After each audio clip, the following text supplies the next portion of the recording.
Looking at the rest of the fleece that I have to process, especially after last time going through it a lot by hand, has me feeling a little bit overwhelmed. The step I think that's the most difficult for me is the hand picking at the moment. I could, and I have hand picked all the entire rest of the fleece for the hat and for the dyeing, but it does take a while. It is pretty intensive, and I think it took me like 2 weeks last time because I had to break it up into chunks, which is why I started considering getting a wool picker. It's kind of a dangerous looking box that's basically 2 beds of nails sliding past each other that are very, very sharp, so you definitely don't want to put your hand in there. And I was looking at some pre-made ones, but to be honest, I was a little bit impatient because a lot of the shipping was weeks out, and I kind of wanted to work through my wool now, which is why I was excited when I found the plans to make my own wool picker that I then purchased in order to try to make my own. Now, I don't have any of the precision tools that were recommended in the guide, like a drill press, but I did have my dad's help, which I appreciated a lot, and after marking up my piece of plywood,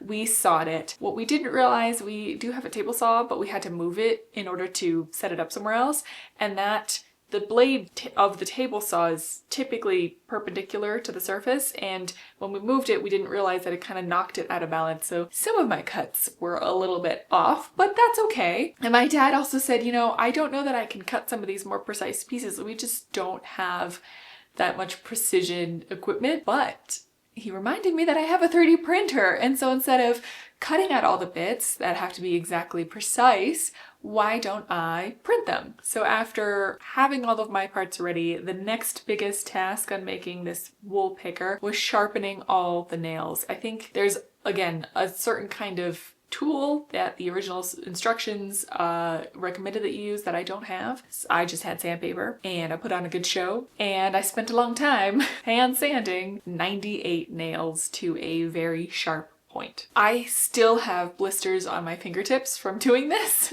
and my arm was very sore afterwards, so this isn't something I would necessarily recommend, but I was very determined to do it. Could I have gotten out and gotten myself the appropriate tool? I mean, maybe, but we've been having snowstorms here lately. We don't have a store that sells that kind of equipment on this side. Like, we live past the mountain pass from large stores, so it's a little bit dangerous to get out at the moment. It's still whiteout conditions. So anyway, I decided to just grind it down by hand and then knock them into place. Oh, the other very difficult part of this, and that you need a drill press for technically, is some of the nails are angled at very specific angles. Parts of the beds are at 15 degrees and parts are at 20 degrees, and you need them to be at those angles for the wool to be properly picked apart. Building something from scratch, especially a tool like this fiber picker, even with instructions, can be a real puzzle. You have to figure out the right materials, the angles, the mechanics to make everything work smoothly, a lot of math, and it's all about problem solving. And that's exactly why I love today's sponsor, Brilliant. Brilliant is an interactive learning platform that helps you think through complex problems, whether you're into math, science, or engineering concepts, like the mechanics behind this particular build that I'm puzzling my way through. Instead of just watching videos, you get hands-on interactive lessons that let you play with concepts and build real understanding, which is way more effective than memorizing formulas. When I'm designing tools like my wool picker, I have to break big problems down into smaller, manageable steps, which is exactly how Brilliant teaches problem solving. They help you train your brain to think like an engineer, whether you're working with circuits, designing algorithms, or even just tackling tricky math problems. One of my favorite things about Brilliant is how it helps you build critical thinking skills through real challenges. You're actively learning, testing ideas, and applying concepts, just like I'm doing here right now with this fiber picker. I think it's all very applicable. Plus, you can learn in just a few minutes a day, making it easy to fit into your routine. You just need a few moments. If you want to sharpen your problem-solving skills and learn in a way that actually sticks, you can try Brilliant free for 30 days at brilliant.org/engineeringknits. Plus, you'll get 20% off an annual premium subscription. Click the link in the description or scan the QR code on the screen to get started. Now I think it's time that we have to get back to figuring out how to process the rest of this wool and getting the fiber picker to work. But first, thank you so much to Brilliant for sponsoring today's video and for making videos like this possible. Off to wool processing. I don't think you even talked about, like, why is picking even necessary? What is the wool picking process? Well, not every fleece requires it, but it's the step between washing a fleece and carting it into a bat for spinning. Some fleeces are clean enough and the locks are open enough that you can put it on your carder, or you can use your hand carder or your combs, and you'll have no issue working through it. The way that my fleece turned out and my poor washing technique meant that it was kind of felted and still incredibly dirty. And so if I tried to put it directly onto my nice new carder, it could potentially ruin the tines. And seeing as I just got this carder, I didn't really want to ruin it.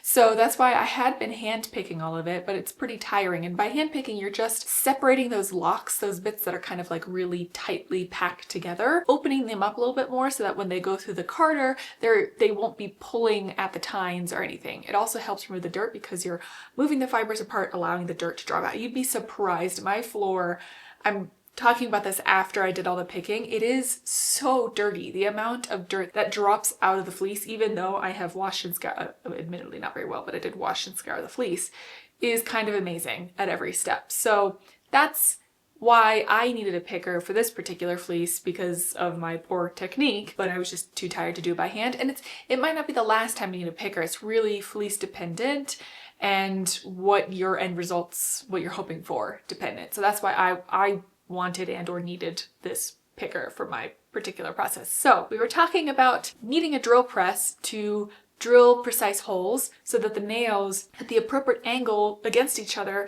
that they would separate the fleece without ripping at it, while also progressing it from one end to the other end of the picker, which is why you needed those precise angles to achieve that. Now, I don't have a drill press. I don't know anyone with a drill press. So what I decided to do instead is, again, use my 3D printer to make myself some drill guides.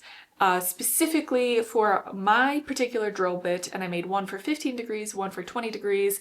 After marking out, it took a long time to mark out the boards as well, because I needed to do both the bed of the picker and the float, which is the thing that moves across the picker, drill it full of 98 holes at very specific angles in order to make this work. I wasn't sure if this was exactly going to work, but it worked better than expected, especially once I started hammering the nails into the pre-drilled holes. I was so excited at how well everything was lining up with each other. I think one thing I noticed is that my drill guide, sometimes I didn't have it fully lined up to the hole. Like I had it in the right spot for the hole, but I didn't make sure that it was fully parallel. So some of my nails kind of, rather than, they were at the right angle in this direction, but then when you turn this way, they were kind of pointing at each other. Do you know what I mean? Or away from each other. And you really need the nails to be in a nice line so that they glide past each other rather than hit each other. So I did have to spend a bit of time with like wrenches, pliers, hammers, bending them a little bit to make sure that nothing was bouncing off of each other. I then took some time to screw everything together. I put in a few unnecessary holes, whoops. But we're not really, I mean, I think it looks cool still even with the extra holes, but it's not supposed to be a thing of beauty. It's just supposed to really kind of help me get through the process a little bit easier. And it was time to test out the picker. When I originally tested out the picker, I did not have all of the pieces in the right orientation, like the float that floats across the picker bed. The nails all need to be going in the same direction this way, and I had them in this direction, so that wasn't really moving the wool in any particular direction or processing it very well, and I was a little confused. Then I looked at the instructions and diagrams a little bit more and I realized, oh, I just need to do a 180 with the float. And it worked beautifully, so I could put the wool in at one end, move the handle across, the float across by the handle, and the wool would slowly move from one end to the other. I found doing about 3 to 5 passes, depending on the portion of the fleece I was working with. Some of it was a little bit more felted than others, gave me a good amount of picking that was enough for me to then put it in the carder without worrying that I was destroying my carder. I also thought it would be interesting to kind of compare how long it would take for me to do it by hand versus with my wool picker. So I used the same amount by weight of the scoured fleece, and I timed myself doing it by hand, which I think ended up being somewhere around 6 minutes. I was also then absolutely covered in dirt. I don't know if you could see it, but that's why I was wearing the apron, because I knew that I would just have sand and dirt and VM and lots of things covering me because it falls out of the wool. And then I compared it to using the wool picker, and a few passes of that ended up being somewhere around 3 minutes. So it took me half the time for the same amount of fleece. But the thing that really stuck out to me, especially once I got into the rhythm and I clamped the picker to the appropriate surface, was that it was just a lot less taxing on me. And I was able to take, I mean, it did take me a total of, oh, it's hard to guess. I think it was like 6 or 7 hours yesterday that I spent in sections picking and then carding all of the rest of the fleece. So I have all of this and all of this, oops, and all of this. And I did all of that yesterday thanks to the picker. And I think it's not just the time savings with using my new wool picking tool rather than by hand, but it felt a lot less strenuous on, again, I have repetitive use injuries in my hands, wrists, and forearms. And so doing it by hand definitely tired me out faster, even though I wouldn't call it not strenuous to use the wool picker up, but I'm using larger parts of my body and I'm using my core and my like upper arms and shoulders to use the wool picking tool, which for me fatigues a little less than when I do it by hand. I'm very happy with my wool picker. I now have an absolute stack of clouds between this undyed portion of the fleece and my dyed portion of the fleece. I am so excited to start spinning. But before I start spinning, I have never spun, well, I guess I have for linen, but linen's a bit stronger and I wasn't as concerned. But I'm a little bit concerned about how to spin wool to hold up under tension for warping for when I'm weaving. So I think I'm gonna go take a second. I've heard about this book called Spin to Weave.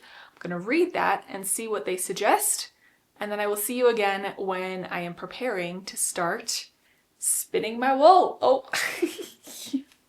I have so much spinning to do, but I'm so excited. I have really fallen in love with spinning. Okay, so I read the book Spin to Weave, and that gave me some really good resources and insights on exactly how best to spin for weaving. I think I'm going to do a 2-ply, and I already did a little bit of a sample so that I have something to reference to, so I can try to stay at least a little bit consistent as I'm spinning my whole wool into yarn. And I think I'm going to start with this gray one first.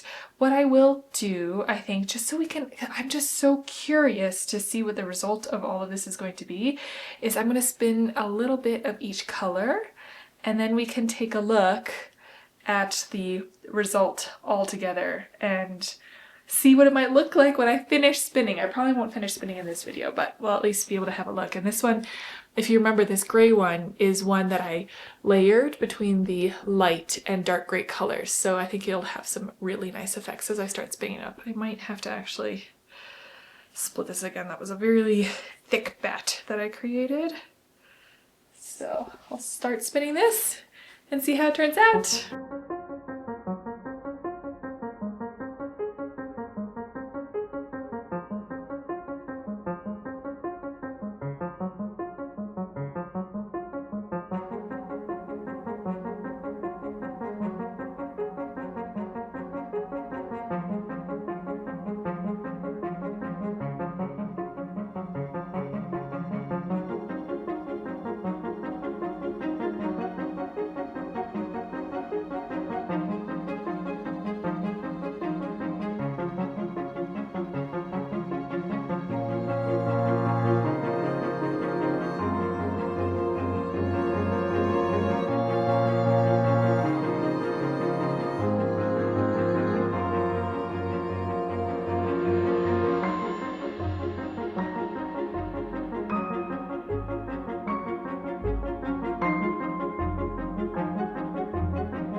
What I'm really loving about these spun up samples from the different colors that I dyed the fleece is that there's that beautiful variegation in the yarn itself. You can see here from the ply back sample and even just on the spool that there is that beautiful transition of shades, a little bit more noticeable in the gray because I layered two different colors together, but even in the gold and in the other pink color, there is some tonal variations, which comes out beautifully in the plyback samples. I am so excited to start weaving with these.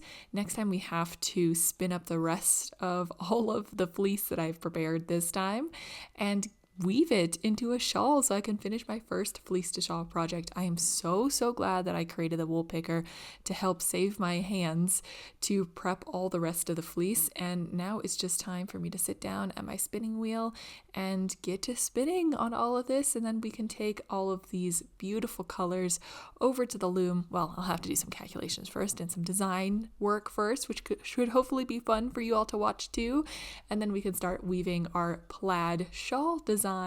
Thank you so much for joining me this time. I hope you enjoyed it. If you did, feel free to subscribe, and I have some more videos on the screen here that I think you might enjoy. Thank you again, and I'll see you next time. Bye.